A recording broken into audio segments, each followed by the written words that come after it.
오늘은 사도행전 12장 두 번째 시간입니다. 11장 두 번째 시간. 오늘 이 시간에는 이제 스데반을 한번 다시 생각을 해봐야 될 것 같아요. 스데반은 7 집사 중에 예루살렘의 7 일꾼 중에 한 사람이었는데 복음을 전하다가 돌에 맞아 죽었죠. 순교했어요. 그 스데반의 죽은 일로 인해서 스데반이 죽었는데 스데반만 죽고 끝난 것이 아니라 예루살렘 교회에 엄청난 핍박이 임한 거예요. 그래서 사도들 외에는 다 다른 곳으로 도망갔다고 되어 있어요. 그 일로 인해서 사도행전 1장 8절에 있는 말씀, 예수님께서 성령이 임하면 예루살렘과 온 유대와 사마리아와 땅끝까지 복음이 전해질 거라고 하는 그 말씀, 그 사명이 이 일로 인해서 스데반의 죽음과 핍박으로 인해서 성도들이 다른 곳으로 퍼져나가죠. 성도들은 어디에 가든지 복음을 전하잖아요. 그래서 복음이 이렇게 흩어져 나가고 결과적으로 그곳에서 수천 킬로 떨어져 있는 대한민국에까지 복음이 전해졌고 우리 시대까지 이제 복음이 온 거예요. 스데반의 일로 일어난 환란으로 말미암아 흩어진 자들이 베니게는 페니키아, 구브로는 이제 요즘은 이제 키프로스라고 하죠. 안디옥까지, 여기는 저기 안디옥이에요. 시리아 안디옥. 이르러 유대인에게만 말씀을 전하는데, 처음에는 이방인 중에 첫 번째 복음이 전해진 사람이 고넬료예요. 순수한 이방인.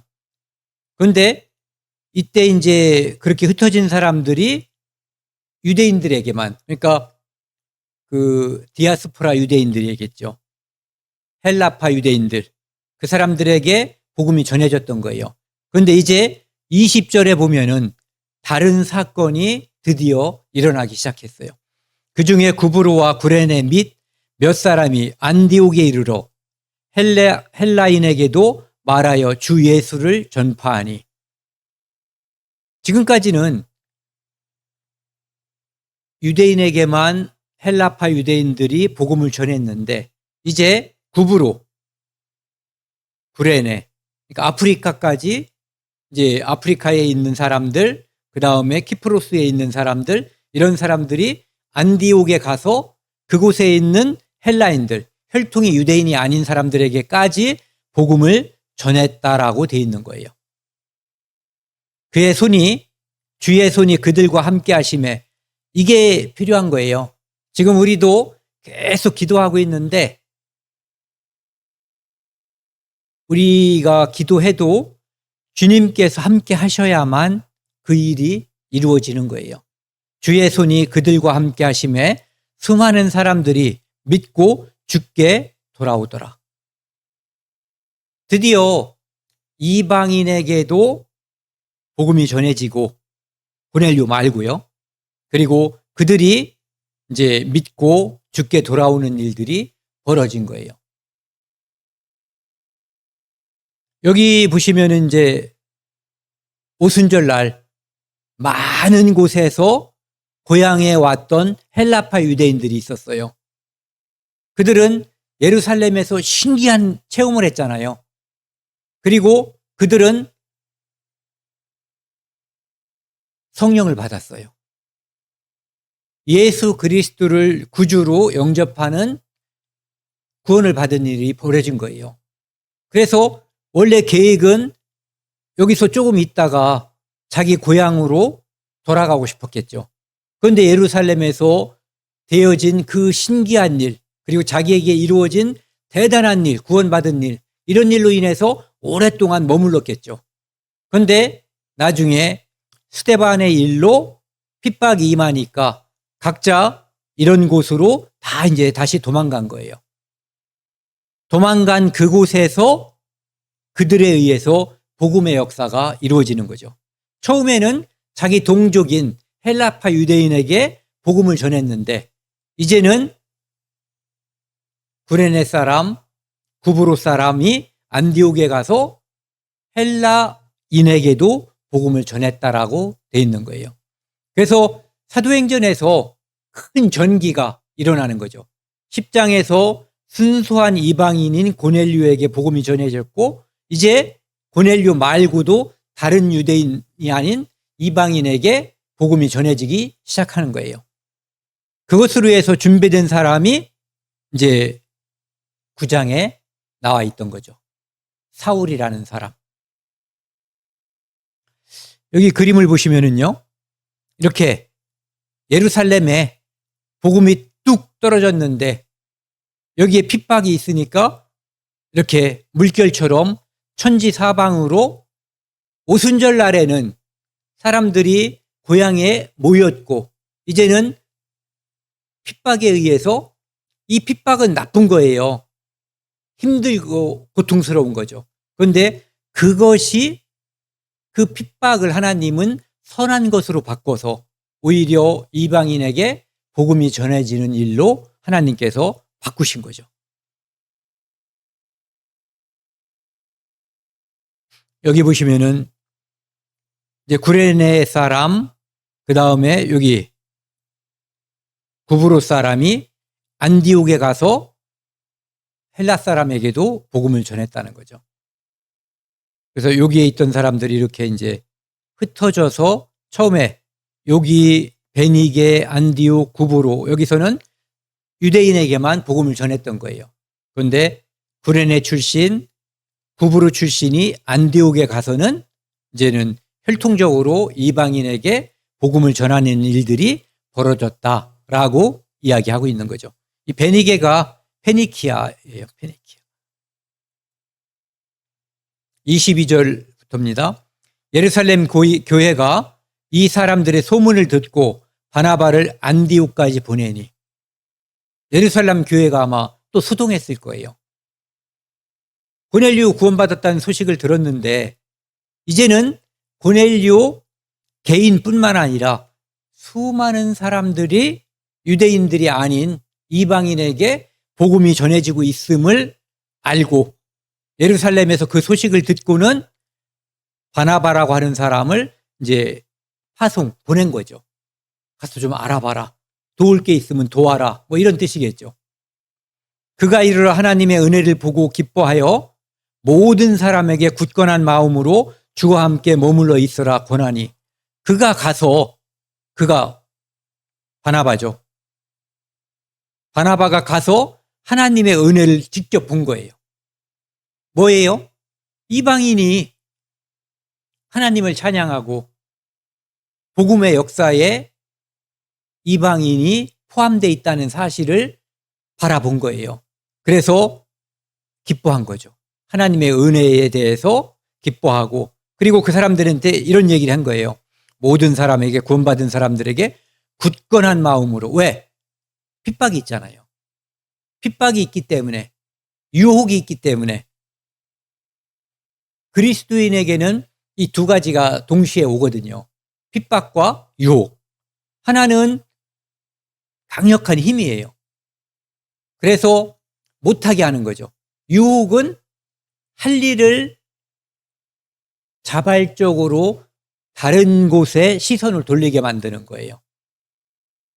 하나는 할 일을 강제적으로 못하게 하는 거고. 어쨌든 그런 것들이 있으니까 굳건한 마음으로 주와 함께 머물라고 위로의 사람인 이 바나바가 이제 교회를 돌리기 시작하는 거죠. 바나바는 같이 읽겠습니다. 바나바는 착한 사람이요 성령과 믿음이 충만한 사람이라 이에 큰 무리가 죽게 더해지더라. 그러니까 바나바가 가서 그렇지 않아도 안디옥에 많은 사람들이 구원을 받는데 바나바가 가서 거기에 기름을 부은 거죠. 그래서 수많은 사람들이 더 많이 구원받는 역사가 이루어지는 거예요. 구브로에서 난 사람 레위 사람이라고 되어 있잖아요. 사도행전 4장 끝부분에 나와 있죠. 그래서 그 사람은 여기서는 보면은 착한 사람, 성령과 믿음이 충만한 사람이라고 되어 있잖아요. 그런데 또 사도 바울이 구원받고 예루살렘 교회에 딱 섞이지 못할 때, 또는 예루살렘 교회에 있는 사도들이 사도 바울을 잘 믿어주지 못할 때 보증 쓴 사람이 바로 이 바나바예요. 어떻게 보면은 우리 복음의 역사에 있어서 사도 바울이라고 하는 큰 제목, 큰 일꾼을 하나님이 준비했는데 그 일꾼이 제대로 쓰일 수 있게끔 예루살렘 교회와 사도들과 함께 할 수 있게끔 연결해 준 그런 사람이라고 볼 수가 있죠.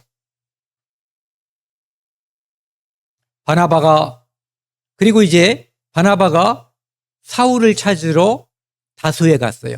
지난번에 이제 사울이 죽이려고 하니까 이제 도망가잖아요. 그 고향으로 가서 그 부근에서 이제 또 복음을 전하고 있었겠죠. 그런데 이제 바나바는 사울이라고 하는 사람이 어떤 사람인가를 알고 있어요. 그가 헬라 말에 능통하고 헬라 문화에도 아주 능통하고 철학이라든지 변증이라든지 이런 거에, 왜냐하면은 그 당시에는 로마 시대에 로마는 두 가지 문화에 의해서 이렇게 포섭된 나라예요.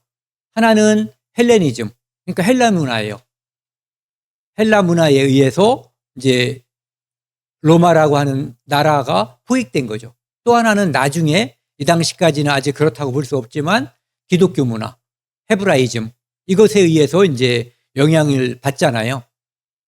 그래서 이방인들에게 복음을 전하는데 가장 적합한 인물이 사울이라고 하는 것을 예수님도 알려주셨지만 바나바 스스로도 그것을 알고 있는 거예요. 그래서 다소에 가서 사울을 찾은 거죠.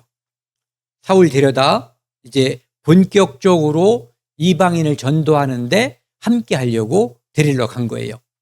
만남에 안디옥에 데리고 와서, 안디옥에 지금 복음의 역사가 폭발적으로 일어나는데 일꾼이 부족한 거예요.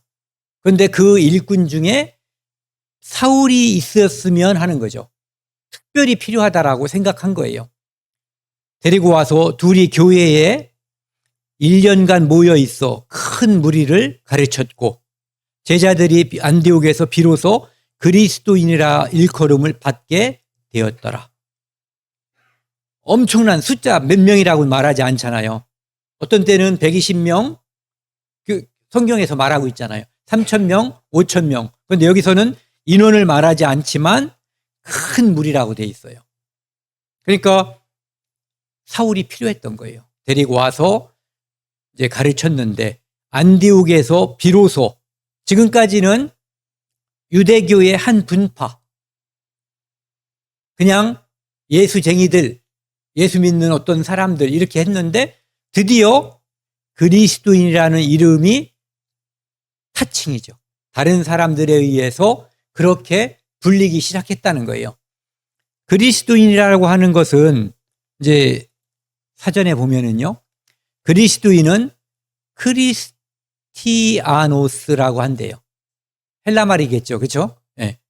그러니까 요거는 크리스티라고 하는 것은 크리스토스, 그러니까 뭐죠? 그리스도, 메시아, 구세주라는 의미고, 뒤에 있는 이아노스라고 하는 것은 요거 이아노스, 뭐뭐에 속한 노예, 뭐뭐의 당파. 그러니까 그리스도에 속한 노예 또는 그리스도에 속한 당파, 그리스도에 속한 사람들. 그러니까 크리스티아노스는 그리스도에게 속한 무리들이라고 하는 의미를 갖는다고 그래요.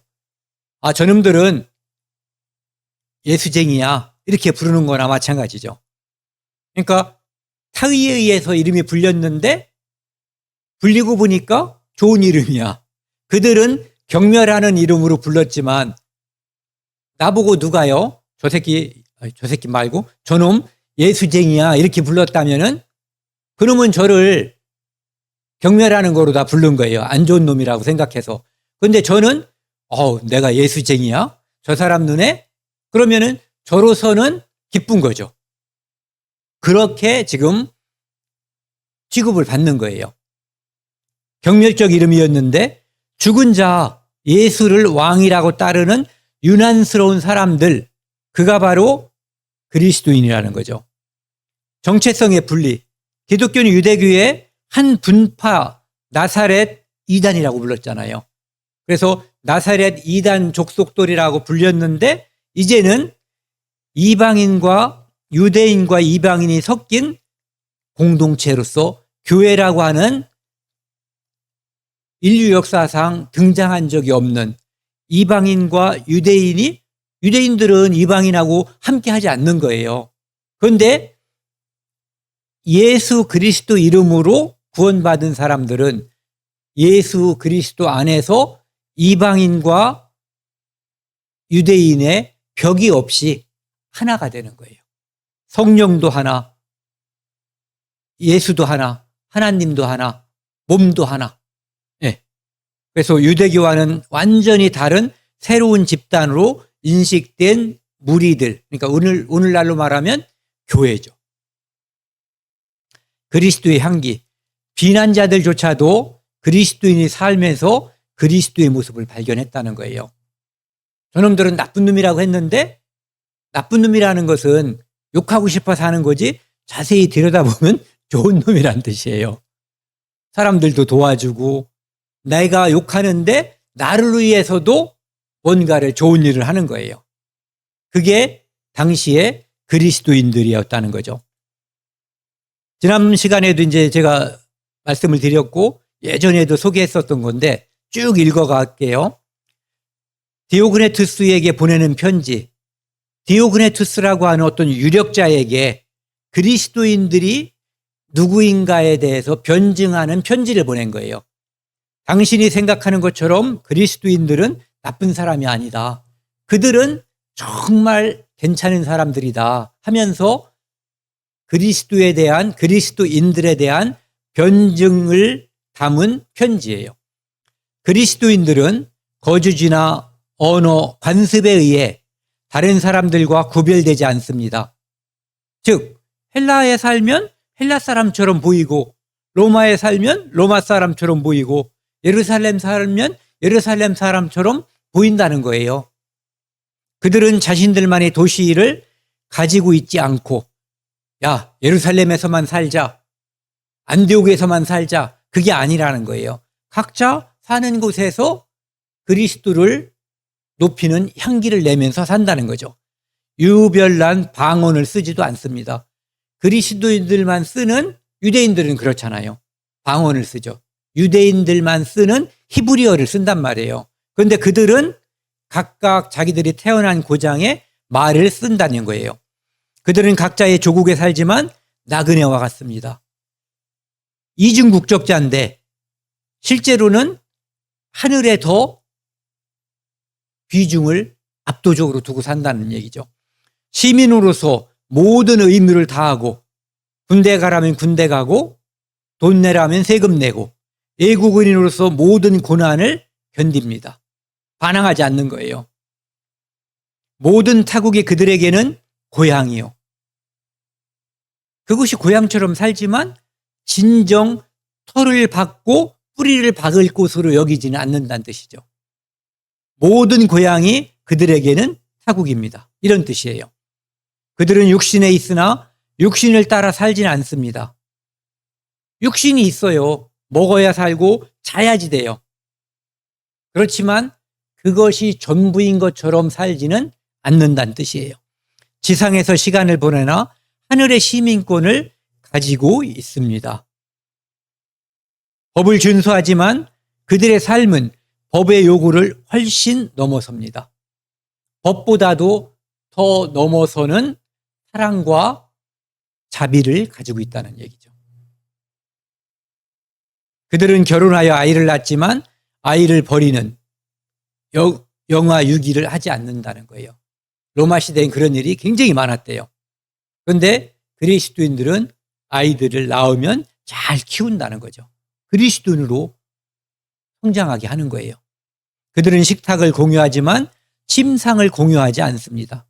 로마 사람들은 침상을 공유하는 일이 공공연했다고 그래요. 그 당시에. 그들은 미움을 받으나 사랑합니다. 자기를 미워하는 자를 사랑하는 특별한 사람들이에요. 가난하나 많은 사람을 부유하게 합니다. 나는 가진 게 없는데 내가 가진 복음을 통해서 그 사람들을 더 부자가 되게 만들어주는 거예요. 모욕을 당할 때 축복하며 매를 맞을 때 기뻐합니다. 왜? 내가 그들 눈에도 그리스도인으로 보이는가 보구나 라고 내가 생각하는 거죠. 영혼이 몸 안에 있지만 몸에 속하지 않은 것처럼 그리스도인들은 세상에 살고 있지만 세상에 속하지 않습니다. 마찬가지죠. 네. 영혼이 몸 안에 갇혀 있는 것처럼 보이나 사실 영혼이 몸을 보존하듯이 세상의 감옥에 갇힌 것처럼 보이는 그리스도인들이 사실은 세상을 보존하고 있습니다. 그리스도인들 때문에 세상이 죄악으로 물들지 않고 있다는 얘기예요. 심판이 그리스도인들 때문에 미뤄지고 다른 곳으로 번져간다는 뜻이에요. 왜? 그들을 하나님이 보호하기 때문에. 또 이런 보고서도 있어요. 플리니우스라고 하는 사람은 로마 총독인데 당시에 트라이아누스 황제에게 천이 아니라 112년도에 보낸 공식적인 보고서래요. 그러니까 좀 전에 편지는 그리스도인이 아닌 사람에게 내부자의 시선에서 보낸 편지예요. 그런데 이것은 플리니우스라고 하는 로마 총독이 즉 그리스도인이 아닌 사람의 입장, 즉 내부자의 입장에서 그리스도인들은 어떤 사람인가를 바라보는 입장에서 쓴 글이에요.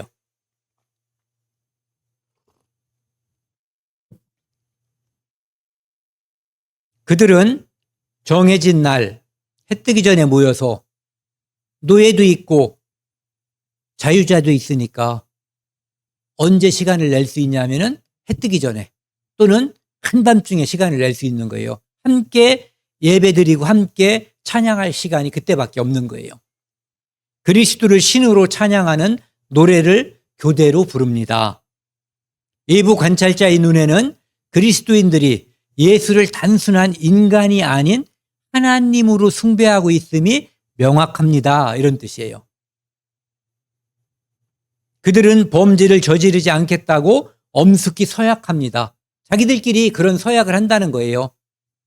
교회 공동체가 모여서 다들 서약한다는 거죠. 나는 죄 짓지 않고 깨끗하게 살겠습니다.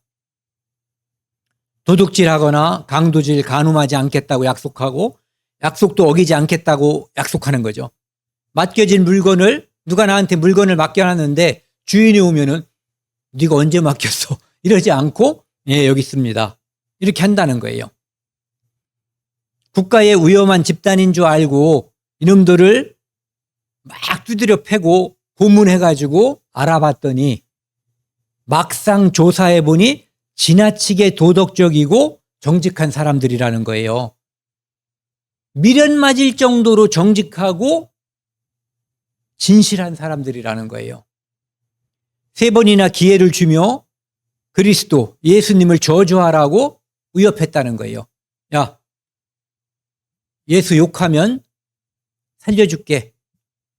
또 하고 3번이나 했는데도 부인하지 않더라는 거예요. 끝까지 거부하고 굽히지 않는 고집을 부리더라는 거예요. 거기에 대해서는. 그리고 결국은 처형당하더라는 거죠. 그게 외부자의 눈,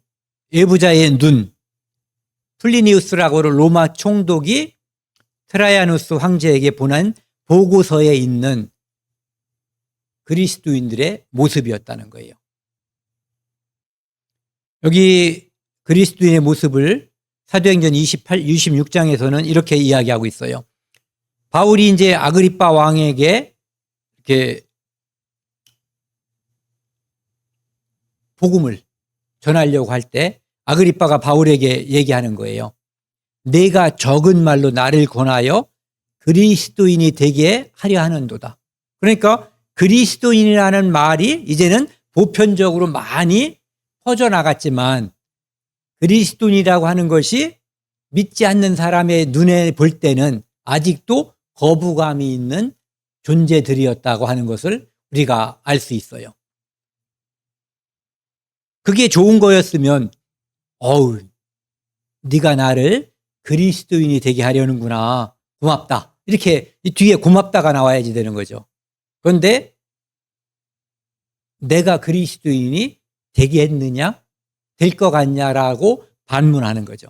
그런데 베드로전서 4장 16절에 보면은요. 만일 그리스도인으로 고난을 받으면 부끄러워하지 말고 도리어 그 이름으로 하나님께 영광을 돌리라 이렇게 되어 있어요. 그러니까 베드로가 볼 때 그리스도인이라고 하는 것은 가장 영광된 이름인 거예요. 그렇기 때문에 여러분들 그리스도인이라는 이름 때문에 여러분들에게 핍박과 고난과 죽음이 온다면 부끄러워하지 말고 그 이름 때문에 당신이 예수를 믿기 때문에 당하는 그 고난이라면 하나님께 영광을 돌리라는 거예요. 죽더라도. 그러니까 그리스도인이라고 하는 이름은 가장 고귀하고 이 땅에서 더 이상 부러워할 수 없는 가장 좋은 이름이라고 하는 것을 이야기하고 있는 거죠. 그때에 선지자들이 예루살렘에서 안디옥에 이르니 그 당시에는 선지자들이 활동하고 있을 때예요. 처음에도 보면 이제 예루살렘에 그게 가뭄이 있을 거라고 이렇게 선지자가 이야기하는 게 나오잖아요.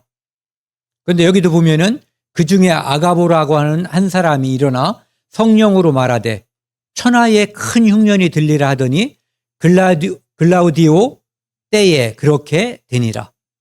아가보라고 하는 선지자가 성령의 인도함을 따라서 이제 천하에 많은 지역에 이제 흉년이 될 거다라고 말했는데 클라우디우스 황제 때 그렇게 됐다는 거죠.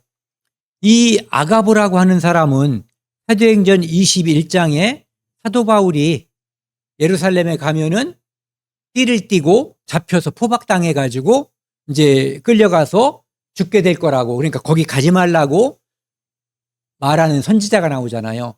그 선지자가 바로 이 아가보예요. 그런데 바울은 내가 죽더라도 간다라고 이야기하죠. 그리고 결국 가죠. 그리고 실제로 거기서 잡혀서 이제 풀릴 수도 있었지만 복음을 전하려고 하는 하나님의 계획에 의해서 사도 바울은 로마에까지 가게 되는 거예요. 그때 이 사람이 거기에 나와요. 사도행전 21장에도. 그런데 그때 이제 큰 흉년이 될 거라고 했는데 사도행전의 역사성에 대해서 이제 누가 이것을 증명을 한 게 있어요. 뭐냐면은 흉년이 실제로 역사적으로 그때 들었다는 거죠. 어떤 증명하고 있는 책이 두 가지가 있는데 요세푸스의 기록과 타키투스의 기록. 하나는 유대 고대사, 하나는 연대기라고 하는 책에 이때 큰 흉년이 있었다는 거예요. 기원 후 44년에서 48년, 그러니까 5년 동안 큰 가뭄이 있었는데 그때가 바로 로마 황제 요 사람 글라우디우스 황제 때인데 이 사람은 41년에서 54년까지거든요. 그러니까 44년에서 48년은 요 안에 딱 들어가죠.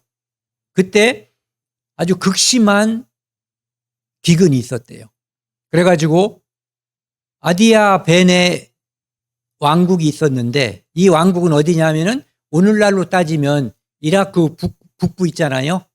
거기에 아르빌 근처에 있었던 옛날 왕국인데 거기에 왕비가 헬레나라고 하는 이름을 가졌는데 예루살렘에 굶주린 이들을 돕기 위해서 이렇게 공물을 보내고 무화과를 보냈다라고 하는 기록이 이렇게 요세푸스의 유대 고대사에 그 기간에 보냈다는 것이 나와 있다는 거죠. 또 하나는 타키투스의 연대기라는 책에 보면은 아까 글라우디우스 황제 그때 흉작으로 인해서 식량 부족이 발생해서 사회적으로 큰 혼란이 있었다는 거, 로마 제국에 그 이야기가 나와 있다는 거죠. 그래서 사도행전에 나와 있는 이것, 전에도 그것도 얘기했잖아요. 그 황제 때 예루살렘 아니 베들레헴에서 예수님이 탄생하는 거. 그래서 그때 호적을 하게 되는 그것이 있었고 그 당시에 실제로 호적한 일이 역사적으로 증명이 된다는 거죠. 오늘은 여기까지 하겠습니다. 29절 제자들이 각각 힘대로 유대에 사는 형제들에게 부주를 보내기로 작정하고 지금 이 사람들은 어디에 있어요? 안디옥에 있잖아요. 안디옥하고 예루살렘은 유대는 오늘날로 따지면 뭐 자동차로 가면 갈 수 있겠죠. 그런데 예전 같으면은 그것은 생활권이 다른 동네 얘기인 거예요. 거기를 위해서 자기들이 가지고 있는 돈을 모아서 유대에 있는 형제들을 위해서 부주한다는 것은 교회가 비록 거리는 떨어져 있지만 하나의 교회로 인식하고 있었다는 얘기죠. 그래서 각각 힘대로. 그러니까 우리가 어떤 부주하는 거 있잖아요. 헌금하는 원리는 요거예요. 각각 힘대로. 10,000원 가진 사람하고 100만 원 가진 사람하고 1,000만 원 가진 사람이 똑같이 10,000원 하는 거, 똑같이 100만 원 하는 거 옳지 않은 거잖아요. 각각 형편대로 여건에 맞춰서 그게 각각 힘대로예요. 이렇게 해서 부조금을 이제 예루살렘 교회를 유대에 있는 교회를 위해서 보냈다라는 거죠. 그러니까 교회가 하나로 인식하고 있었다는 거예요. 그들의 같은 운명체로 인식했다는 거죠. 이를 실행하여 바나바와 사울의 손으로 장로들에게 보내니라. 그래서 바나바라는 사람, 사울이라고 하는 성도, 이 사람들이 그 당시에 매우 신뢰받는 제자, 신뢰받는 성도였다는 것을 우리가 알 수 있죠. 왜냐하면 교회가 그들에게 돈을 맡긴 거예요. 부조금을 맡긴 거죠. 그래서 오늘은 이제 여기까지 하고요. 다음 시간에는 예루살렘에 다시 또 그 지난번에 스데반의 순교가 있었잖아요. 이번에는 요한의 형제 야고보가 죽게 되고 또 베드로가 잡히게 되고 또 이제 우여곡절 끝에 베드로가 석방되는 그런 일들이 사도행전 12장에 나오거든요. 그거를 다음 시간에 하도록 하겠습니다.